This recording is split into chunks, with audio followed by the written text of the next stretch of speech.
Prices had been dropping throughout the summer, but recent news from overseas sent them right back up again, at a time when many Americans can vent their financial pain with their vote.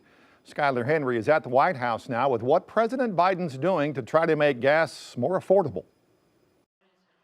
Good afternoon. President Biden announced the release of 15 million barrels of oil from the Strategic Petroleum Reserve. We're going to continue to stabilize markets and decrease the prices at a time when the actions of other countries have caused such volatility. The White House says the move is meant to act as a wartime bridge to increase oil supplies, while the U.S. ramps up domestic production to replace the oil lost to the war in Ukraine. We're producing 12 million barrels of oil per day.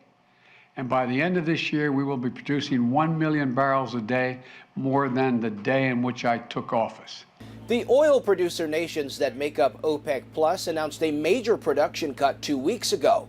President Biden urged Saudi Arabia not to take that step, but it did anyway. The choices made by other countries are affecting the price of gas here at home.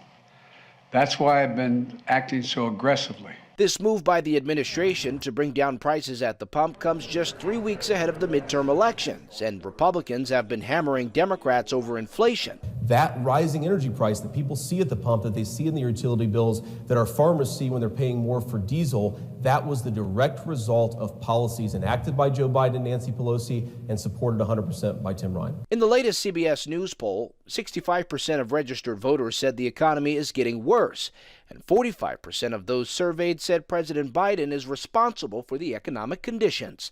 Skylar Henry, CBS News, the White House. White House says the president may authorize the sale of more oil from the petroleum reserves this winter if it is needed.